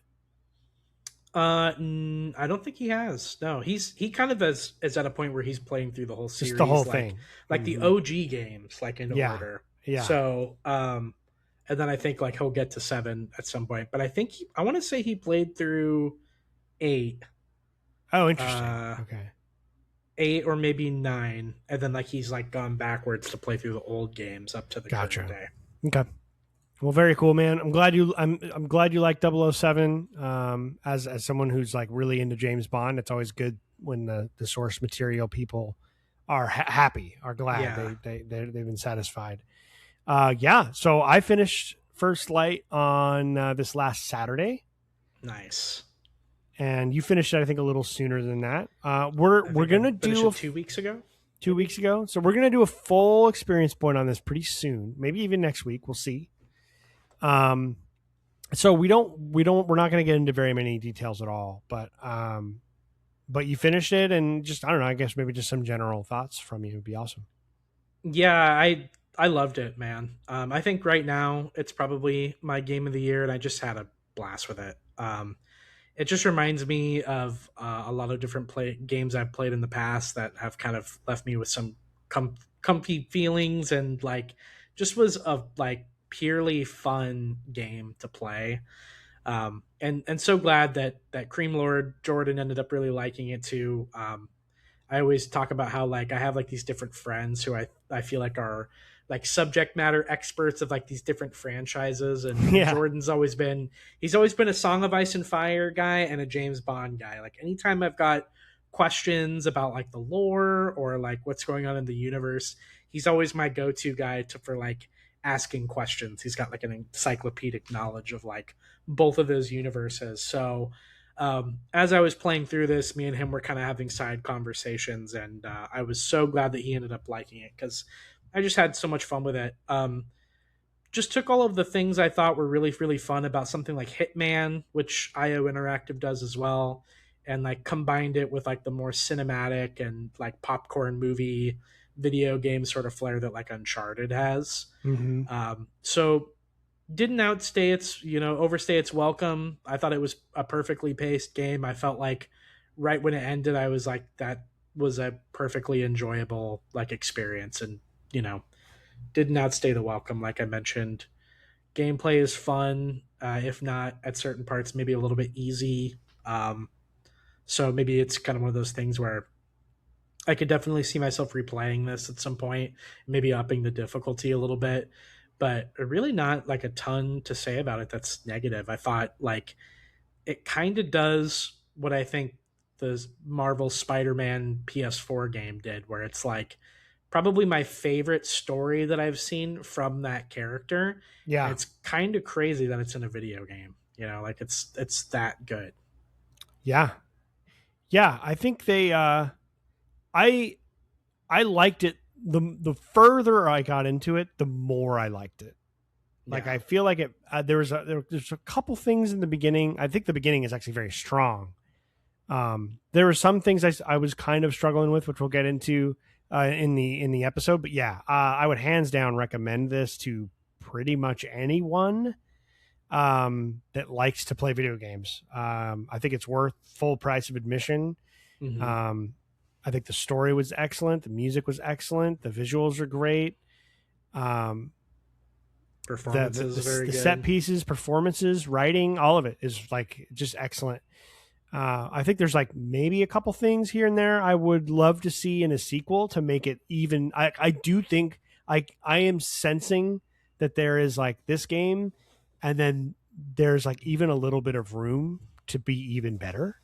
Yeah. And so that's saying less about not so much a negative or critique about this game, so much as like it kind of feels like the first of a really great set of games that a developer is about to make, and they're just going to get a little better every time they make one. Because like, what a great starting point. And yeah, I think the story is excellent. I loved all the characters. It's got everything that you want from a James Bond story.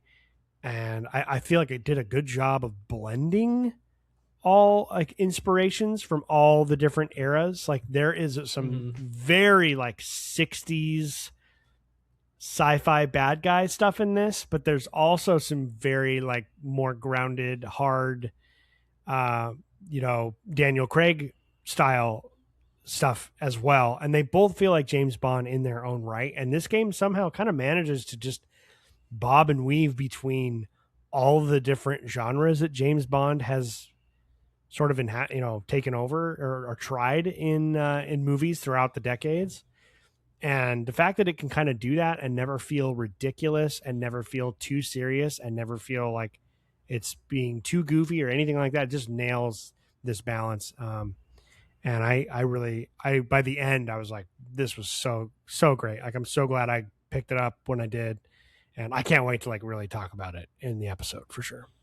Yeah, me too. It's going to be a fun one to talk about, and maybe get some more of the references and behind the scenes stuff that like I missed. Like Yeah. when it comes to like James Bond, like I'm like a very casual fan. Like I'd love to get more into it, but it's like I've seen like one Pierce Brosnan movie. I've seen all the Daniel Craigs, and then I've seen like a smattering of like Roger Moore stuff. So some of the stuff I feel like, or at least a lot of it, I would say, majority of it was kind of lost on me. But I did love kind of what was there. So Yeah. it'll be a fun one to talk about. Yeah, that'll be really cool to have that context. Um, you have, I think you have like one more game than I do because I have one left to talk about, which I kind of mentioned. So hit me with another one, man. Yeah, sure. So this is one that I've talked about a little bit before, and actually, I'll probably combine the last two ones that I have on my list here because they're not. I don't really have anything super substantial to say about them.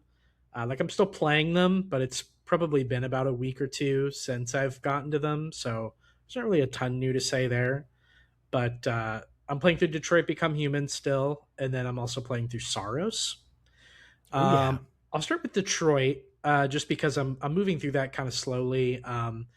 Kind of similar to like you and Al playing through Resident Evil. Like Yeah. Detroit is kind of me and Anna's game that we kind of play together. So there are certain nights where like we'll kind of be in the mood to like put that on and play through a section of it. It's really really hard though to get a beat on like how far I am into it. I will say, It's out of not the very three, long. yeah, I was gonna say out of the three characters, I'm really enjoying Connor's story the most, probably out of the three, I liked his too. and I feel like I'm getting further into that. I really love his interplay with Clancy Brown's character, the Yes. detective guy who's like the drunkard detective Mm-hmm. guy. Yeah, that's such Um, a good. That whole storyline is probably the best one. I would agree with that. yeah, it's getting really good, but it's also kind of funny too because it's it's Clancy Brown, so like every time he's on screen and talking, I'm picturing Mr. Krabs, like from SpongeBob, talking to me. So You it's can really hear it. funny. You can hear it in there. Yeah, he's such a great voice actor, but yeah, there's like the '90s kid in me is like I just keep hearing Mr. Krabs talk to me about getting drunk and hating androids. So, but it's a good time, man. It's a great game. Very like near future sci-fi kind of like dystopian kind of story. So I'm interested to see where it goes, and I'm also like kind of curious to how much I have left of it. But I can't imagine you have very much because it's only like 6 hours, really, 7 hours, maybe eight. Like if you're like stopping and talking to every single person and picking up every single item and inspecting every single journal, like or whatever you can find, like if you are just at maybe 8 hours, but it's short because you can. like There's replaying it, like and so many different ways that it can go that and it's actually it's not just like doesn't just look like everything's going to change. Things do change depending on what you do. yeah, So I feel like it's short, but it's extremely replayable. right. Yeah, so it's difficult. I would probably wager to say if that is the barometer, like 6 to 8 hours is like about how long one playthrough should take. I got to be pretty close to the end, I'm I'd guessing. imagine, yeah, unless I'm So like dead wrong. But I rarely will replay a game immediately after I finish it. Like extremely rarely. I am all about moving on to the next thing, letting something just sort of bake in my memory, and then having that experience of playing it again later. But that's one of the few games where I was like, "Oh, that wasn't very long at all," and I was like, "I want to play it again and see what happens if I do everything differently." yeah, So that's why I'm pretty confident that it's not long because it would have to be pretty short for me to replay a game like immediately after finishing it, which I did right. with that one. Yeah, so I got a sense I'm pretty close then. So we'll see. I'm fairly confident by the next time we have this conversation or another backlog update episode, I'll be done with it, and Cool. then um, I think me and Anna are going to move on to playing It Takes Two after this. Cool. Yeah, I'd So love to hear your thoughts on that because I've thought about that and I've heard that it can be pretty challenging for the person that's not doesn't play a lot of games. I wasn't yeah, sure, so you'll have to let me know. Yeah, so that's one we're excited. We've got like almost like a couples backlog of like all those different kind of games that we're like kind of setting out. And I've kind of set the rule. I'm like, we got to hit like one at a time. Like just like Yep. really put time into one of them, and then as soon as we're done, we'll get to the next one. But I want to keep having a lot of those games in our rotation here. And there's more coming out this year too. So it's like we gotta make some more progress and get past Detroit here. So hopefully in the next like week or two, we'll see. Cool. I'll be excited to hear what you think after you finish it. It definitely crescendos a lot at the end. You're like, whoa, everything is happening all at once. So Yeah. so I'm sure you'll like it. And then you're playing Saros as well. Did you make more progress in that? Not a ton. I'm in like the third area of Saros, or like the third biome or whatever, and I'm kind of debating dropping this one for right now. It's been fun, but I think I just had so much more fun playing Returnal in co-op with my friend that lives in Michigan. Actually, that was a big game that like me and him played together. That like I almost kind of want to wait to see if they'll drop the co-op update and then come back to it and play it, or and then maybe even play with you or him and kind of do that a little bit more because Mm-hmm. I'm finding it to be fun. I'm finding it to be like the right amount of challenging, but like there's just so many things going on right now that it's like I loved that co-op experience so much more Yeah. than what I'm playing right now, that it's like not a knock towards the game, but I just want to play it in that mode. So this kind of might be by the time we reconvene again, we'll see kind of where I'm at with it. But I'm like I said, I'm debating dropping it until they add co-op. So we'll see. Okay. Yeah, that'd be interesting. That'd be cool to see when they get that added. Because was Returnal co-op added later?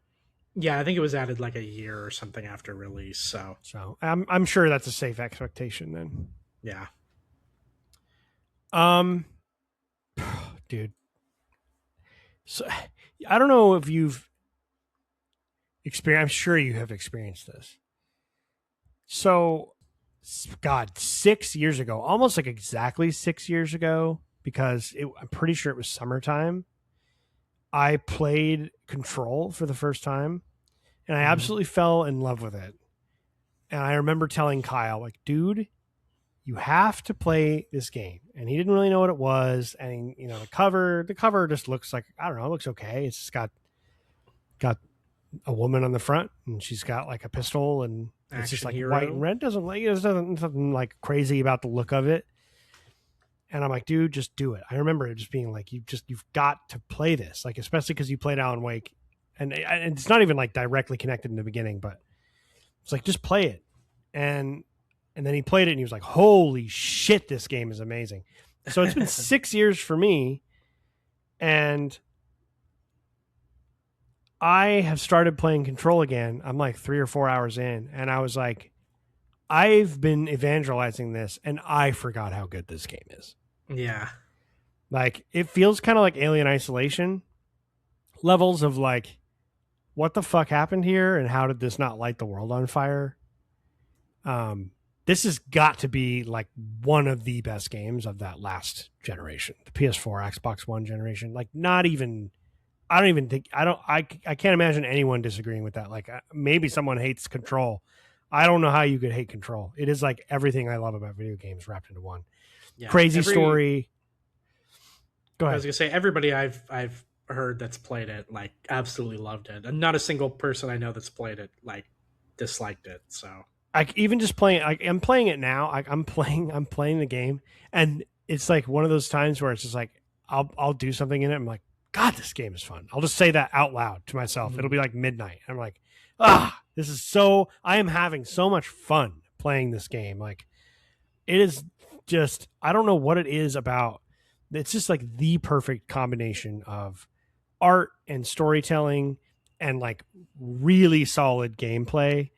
Like the gameplay is just, it's just like flawless. It's just, I think it's just at first, like when I first started playing it, it had been a while since I played it. The camera feels maybe a little like sensitive and like kind of jerky. And I was like, oh, maybe I should turn the sensitivity down, but it's like maybe not.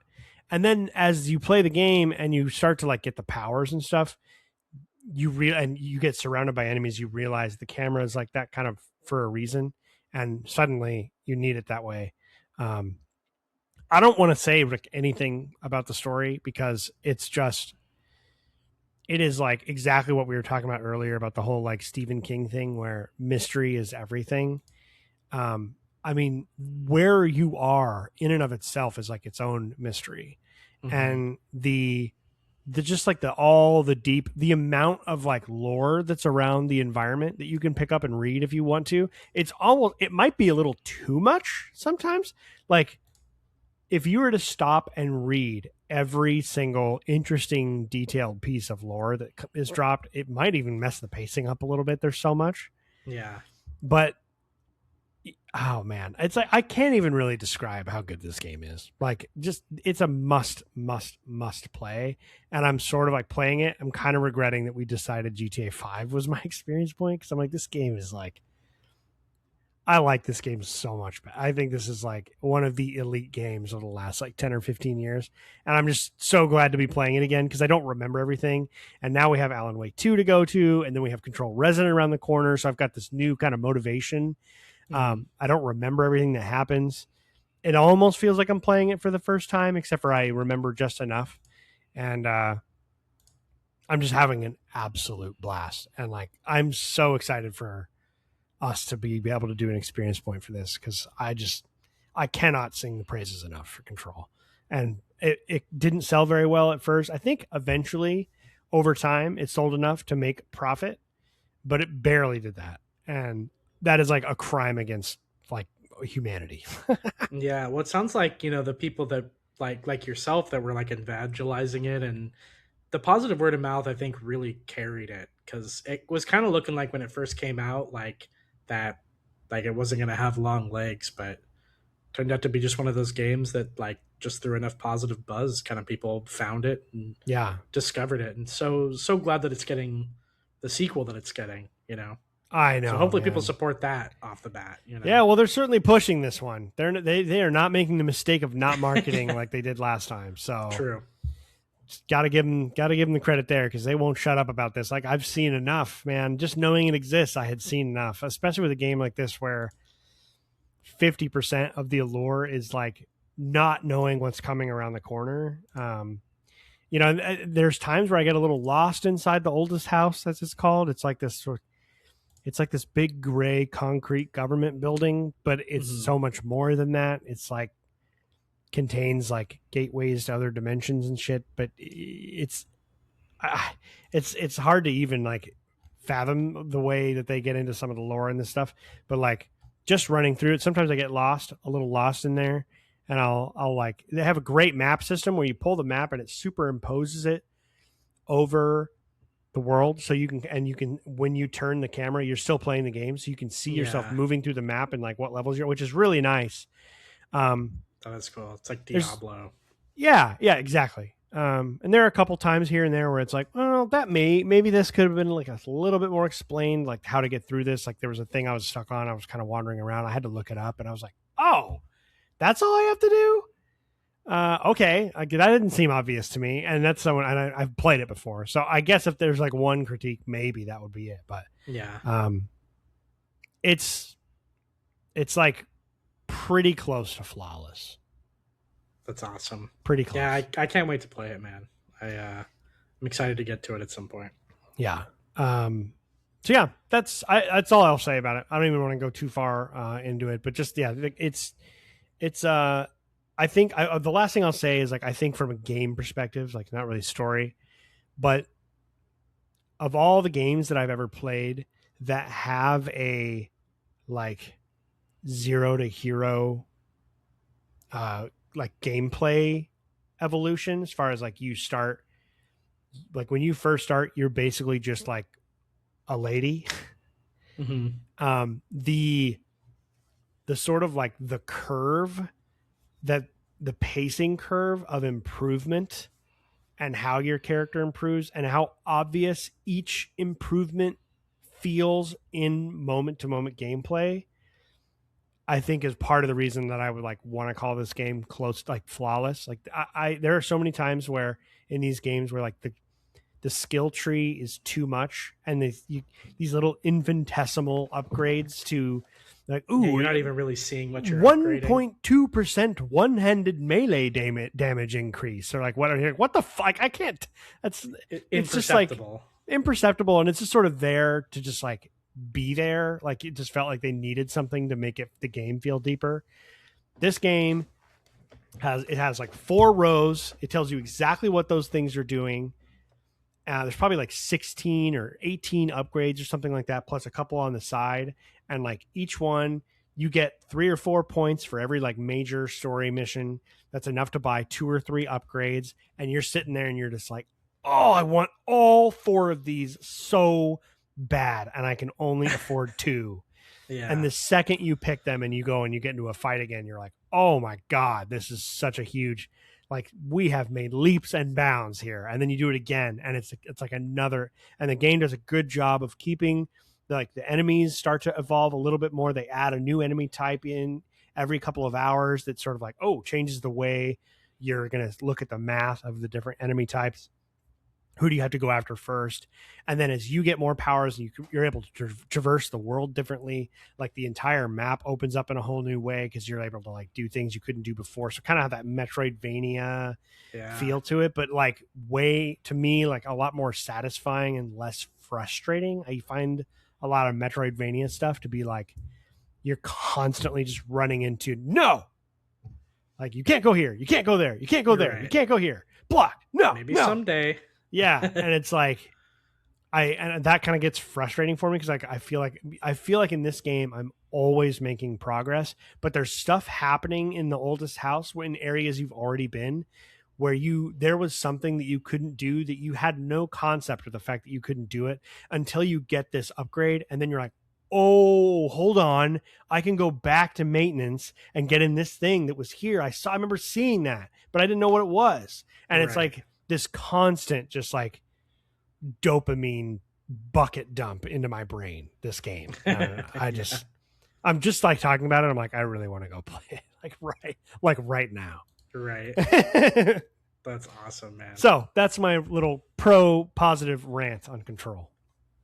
That's awesome. Yeah, I'm so excited to get to it at some point. I know that I'm excited for you and Kyle to play Control Resonant too later on this year and see what you guys think of that one. It should be pretty special. So one of these days I'll punch my ticket and get on the train.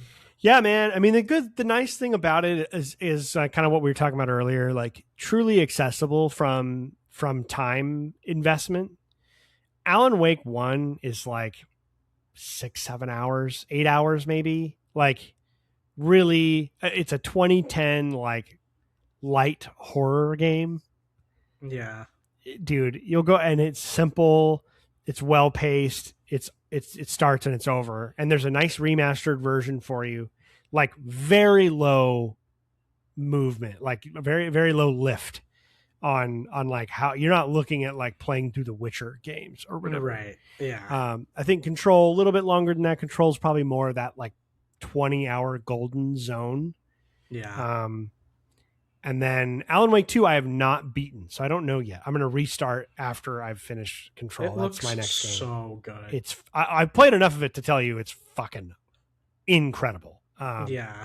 It like takes a little bit of Control and obviously Alan Wake and a few other inspirations and just kind of combines them all.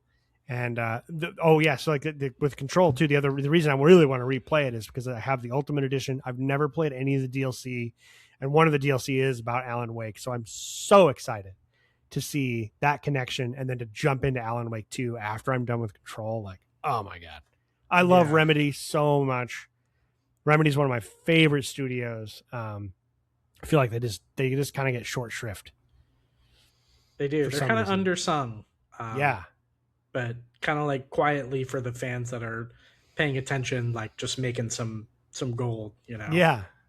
Yeah, absolutely. So yeah, super pumped. Yeah, can't wait for you to play Alan Wake. I would love to hear what you have to say about Alan Wake. I have no idea what you're going to think about it. I think I'll like it. Like I said, it's one of those like famous or infamous games for me where like I played it like back when I was like too young to really understand it. And I think I had played like Dead Space or something like shortly before it. and loved Dead Space. Oh yeah. And then I would and then I played that, and I was like, this should be scarier. This sucks. Oh yeah. That's very much so. Like I would say Alan Wake is like more like a, I don't know, like what's that really famous kind of like cult famous TV series that Twin Peaks. Yeah, it's like Twin Peaks meets like Supernatural. Yeah, the CW show. Like That's it is a little cheesy, but it's you can tell that it's extremely purposeful. Yeah. They're really trying to be that way. It's quirky, cheesy, kind of like fun. It's like the fun side of Halloween. Yeah. Instead of the like horrible, scary, gory side of Halloween. It's like what you do at the Halloween party before you watch like a horrible, scary movie. Like not horrible and bad, but just like, violent or whatever. Right. It seems like the second one is more that. So yeah, the second one definitely leans in a lot more. It's not that there's no scary moments in Alan Wake. It's just more about the mystery and more about the world building and just kind of like the quirky characters in this Pacific Northwest logging town. Things are supposed to be just feel kind of off and like kind of weird. But definitely more quirk than just straight up horror. And that, the second one definitely leans more into the horror game, but it adds like this whole like investigative, CSI level of gameplay in it too. So, cause you're playing as both Alan Wake and a FBI agent who's like trying to figure out what the fuck is going on. So yeah, anyone listening, if you have not played Control, please, God, just trust me. Do yourself a favor. That's all I'll say. Just trust me, if you will. Yeah, man. That's it for me, man. How about you? Yeah, that's it for me as well. What a jam-packed couple weeks. Excited to do this again. Oh, dude. So next week might be Experience Point for 007? Yeah, I think I'm down for that. I'm ready too, but let's get it while it's hot, kind of a thing. Yeah, okay. I'm all about it. And then I guess after that, probably news. There has been some big news just today, all the GTA 6 stuff, pricing structure and what comes with the pricing and all of that stuff came out. So a couple weeks, I think we'll have a lot. There's a whole nother batch of terrible news with Xbox and so lots to talk about then. So just kind of roadmap, if you will, very game developer of us, our roadmap for the show. We have 007 next week, gaming news the week after. And then after that, we'll probably do some kind of evergreen sort of style episode. We'll come up with a fun topic or maybe do another tier rating thing with a guest or something like that. Wait, which episode is going to be? So 007 doesn't count toward the episode count. So 97 would be on July 8th, 98, 99, 100. Episode 100, if we don't miss any weeks between now and then, which is not guaranteed. As of right now, episode 100 will be recorded on Wednesday, the 29th of July. For Friday, the July 31st would be episode 100. So just start thinking about that, everybody. And we'll come up with something really cool for that. I don't know what, but we'll figure something out for it. It'll be fun. I'm trying to already starting to get some ideas flowing. So we'll jump in the text thread and come up with, start figuring that out. Maybe next time we get together, I'm hoping I'll be available to play Marathon. We're doing we're house and dog sitting all weekend. So we're kind of just like going to be sequestered and hanging. So I'm sure I'll have time to play games this weekend if you do. So. Oh yeah. Sounds good.